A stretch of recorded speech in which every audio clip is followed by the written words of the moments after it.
I started playing it because I found myself in groups singing, but whenever an instrumental would come along, I would really essentially nothing to do, and I would stand there like a nana, waiting for my turn to get up and sing again.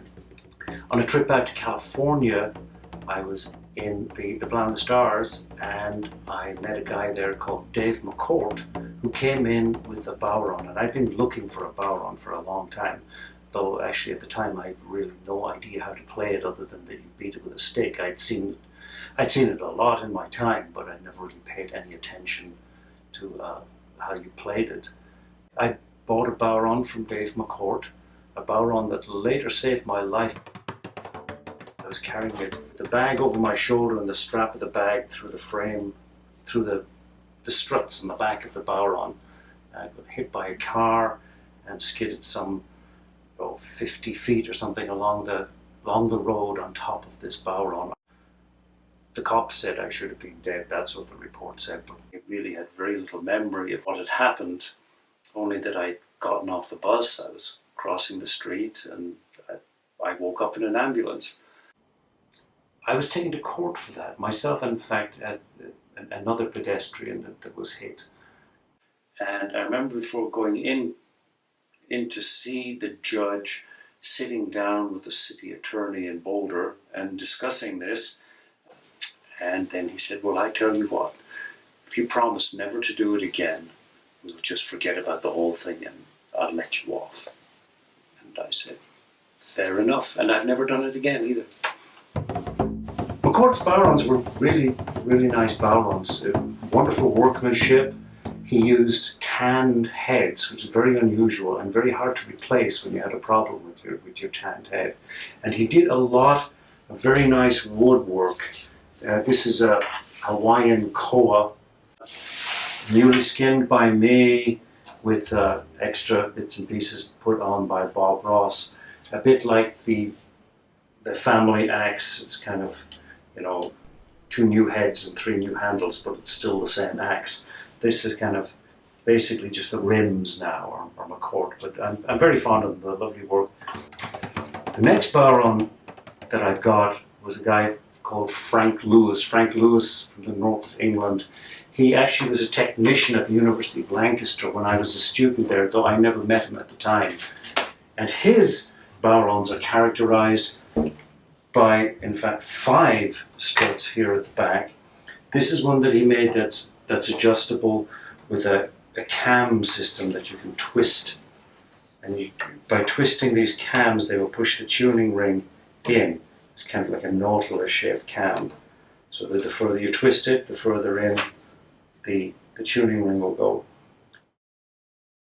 Lots of attention to detail. Very nice clean work. Again, this skin is mine. Bodhran skins don't last forever, and this is one that I put on. A nice bodhran, also a nice bodhran too for hand playing. Nice clean crisp sound to it. Lots of overtones. The bodhran that I play now though is, and in fact I have 2 of them, are by Seamus O'Kane. Seamus O'Kane lives in Drum, County Derry, close to the town of Dungiven. And a case could be made for Seamus O'Kane being the originator of the modern bodhran. You notice here, for instance, the shell is deeper, the diameter is smaller. It is adjustable, it's got an adjustable ring. He was at least one of the first to do that, may have been the first. There's tape over the edge of the skin, and this cleans up those, remember these overtones that you hear in here, the ping sound. Of course it's not making it from that.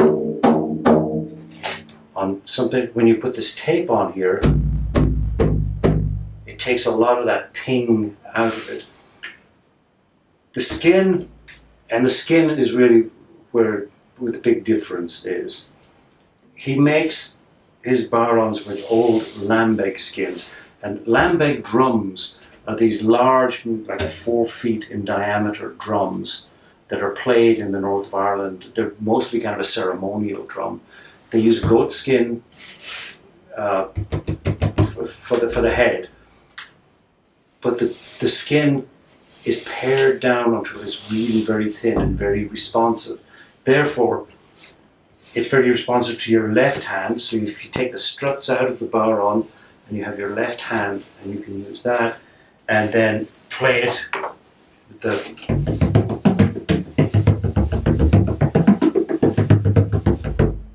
so being a smaller head and being a very light skin, it's very responsive to your left hand. There are a lot of bodhrans very similar now to Seamus O'Kane bodhrans. Some of them are a lot fancier. Some of them, frankly, have a lot more detail to workmanship. There can be kind of some scruffy little bits and pieces that you'll encounter, pieces of wood that don't quite meet up and stuff like that. But for my money, there's really nothing quite has the soul of a Seamus O'Kane bodhran. So that's been my journey through bodhrans, the original Dave McCort's, then Frank Lewis from the north of England, and Seamus O'Kane.